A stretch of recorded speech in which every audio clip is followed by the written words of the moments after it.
Welcome back to another lesson on getting started in youth sports photography business. How are you, Sean? I'm doing good, and I'd like to welcome everybody back to our next course here at PSU in Focus. My name is Sean Dement. That's Mike Luter right over there. And spring is here down in Florida. We've been kicking off. Baseball season just started in the MLB, but our little leagues and travel ball have been going since Christmas. But Yeah, up north, it's a big difference. I think our first rec league was end of February, and it's been going strong ever since. So the whole Southeast starts earlier. End of February, March. Texas, they start early, and then the colder climates, like you guys from Michigan, Sean, you probably still have snow on the ground up there. Yeah. There's, like I said, there's a reason why everybody in the north goes down to Florida for spring break, and it's because it's not warm up there, and that's one of the big challenges. If you're in the Midwest or north of that, how do you continue to do things year round? I mean, down here in Florida, baseball is year round. We don't have breaks in baseball. They do spring ball, summer ball, fall ball. But there's a thing. If you're only doing baseball, we've got to look at other ways to keep our business moving in those downtimes. And that's kind of what It's we're hard to play talking about baseball with today. snow on the ground, right? It is, unless you're inside, and there's not a whole lot of inside up there. Yeah, so most of the customers are photographers up in the Northeast, and then the colder climates typically start sometime around Easter or just after Easter. Yeah, but their season runs longer, so it's just a different cycle. So your demographics, depending on where you're located, your seasons may fluctuate a little bit compared to us guys in Florida. So, but let's go ahead and jump into this one. This will be a shorter segment, but we're still talking about the opportunities in youth sports photography. So let's just take a look at the account ecosystem and jump into youth sports. So we're March, Sean, Hmm. baseball season. Everybody knows the big two, football and baseball. Yep.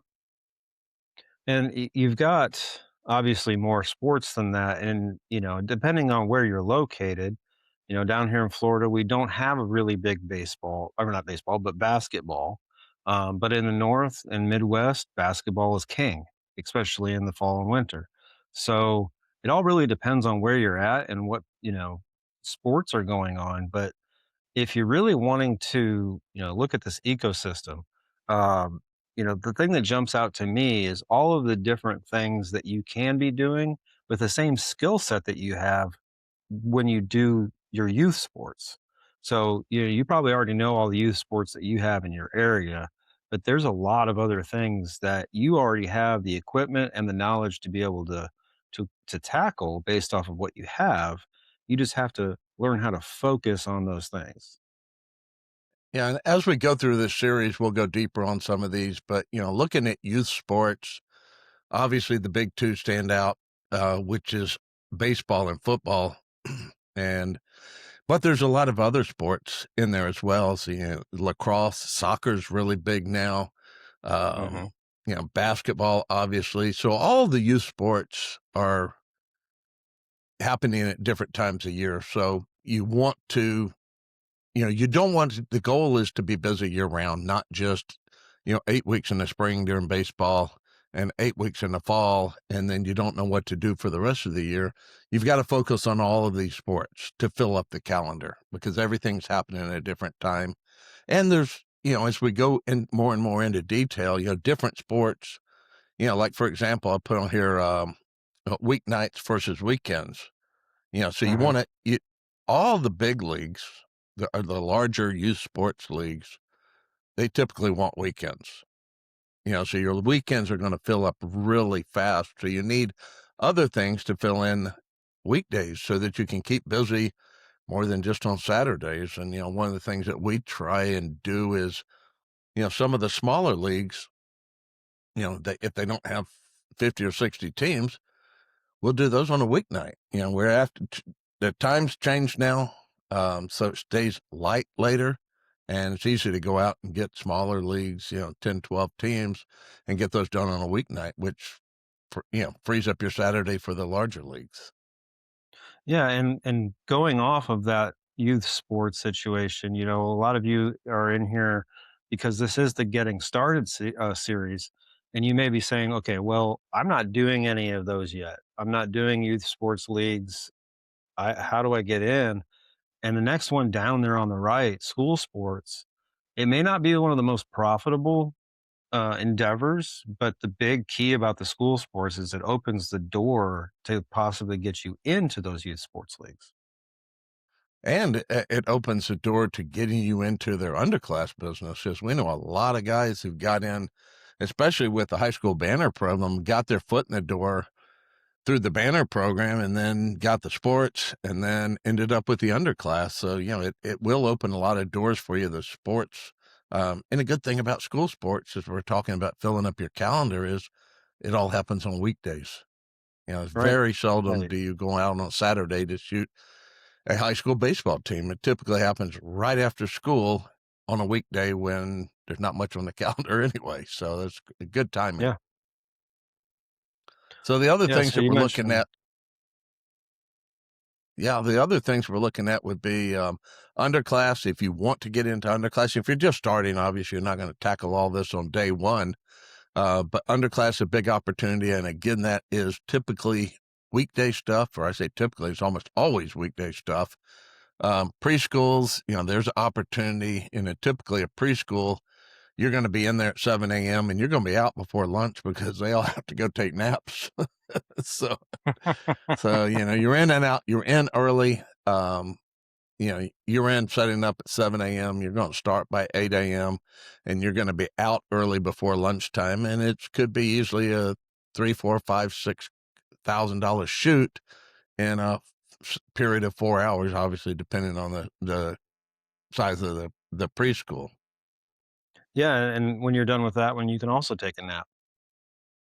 That's hey, sign me up for that. But and the good thing we're talking about with these different sports, like baseball happens in the spring, football happens in the fall. Some of these other things happen at different times of years too. So, like dance schools, um, they typically happen right after baseball season. So you have your baseball season, and there is some overlap, and so it may be a little bit more in different parts of the country, but in the Southeast, we're almost done with baseball season before dance even starts. So you've got an 8 to 10 week baseball season, and then another 8 weeks of dance, which there is a little bit of overlap, but then it extends out another 8 weeks. So you got another 8 weeks of dance schools, um, and dance schools will fall.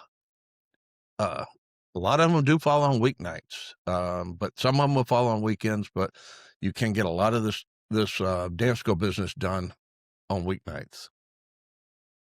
Yeah. And that's pretty much the same thing as martial arts and cheer.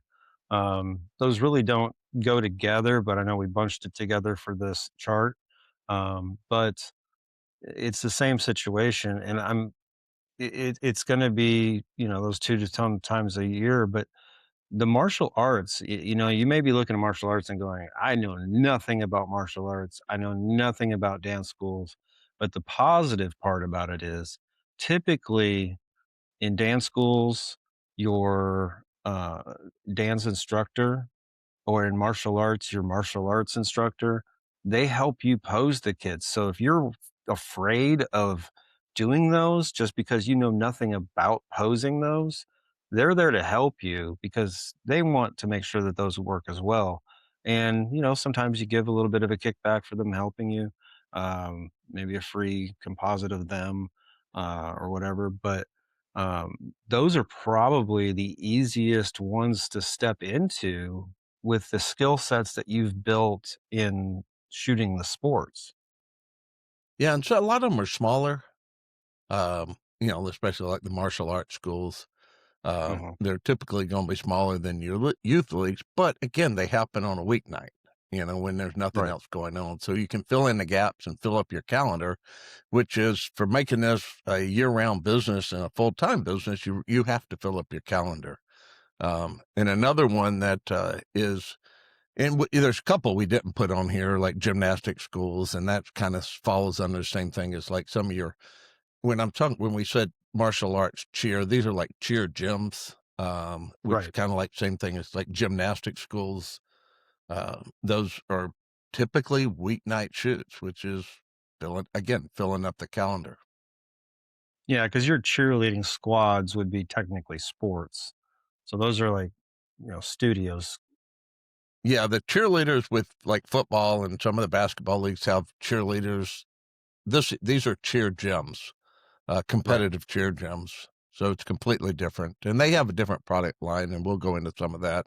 And the other thing that has come on in the last, I don't know, Sean, you've got a lot of experience in the travel ball all star segment of your life with your kids, but this team banner program has really caught on in the last 5 or 6 years, and it's gone from something that was really hard to make money at, where you're making $1,000 a team now with the team banner program, and that's a whole other training in itself. But these are things that are really, really easy to do on a weeknight, when there's not much Yeah. else going on.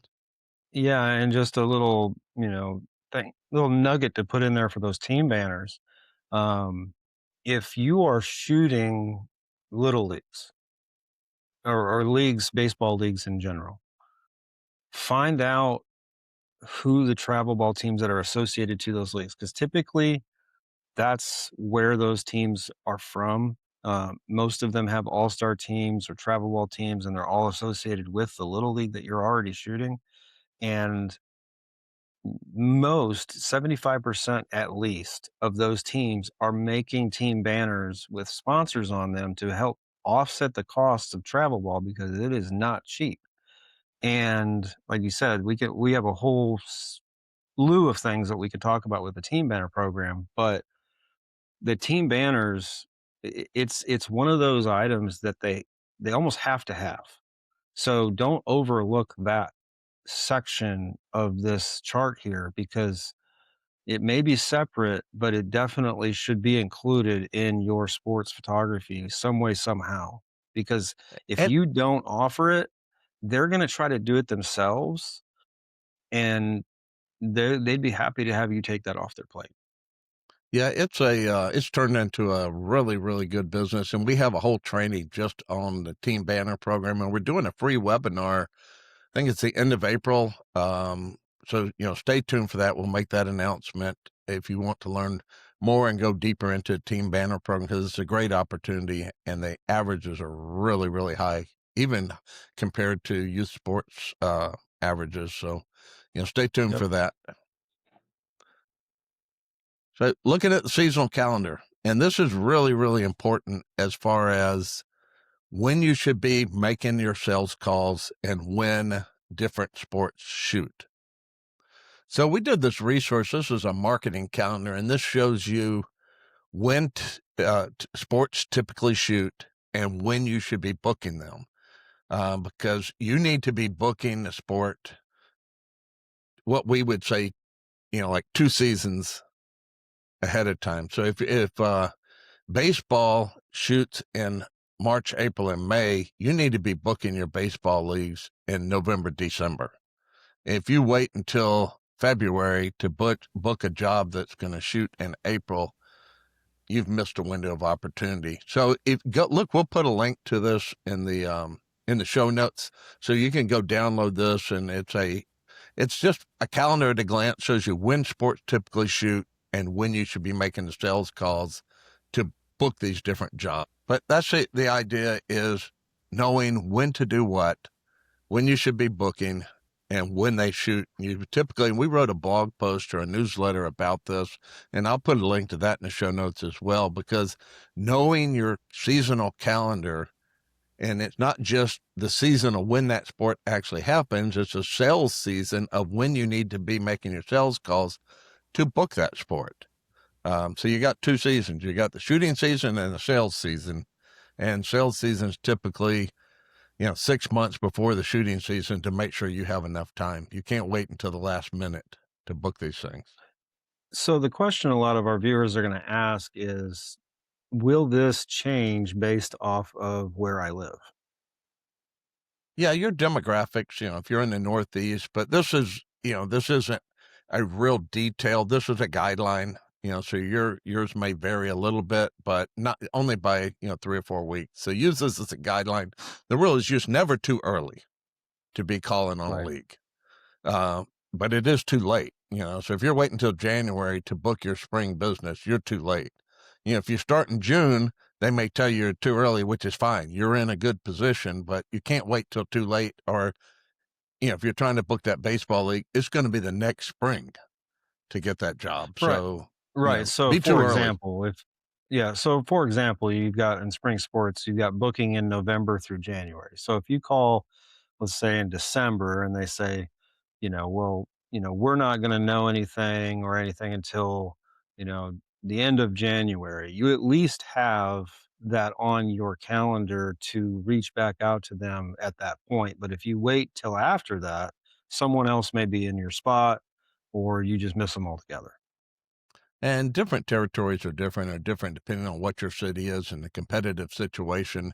But like I said, you'd rather be early than late.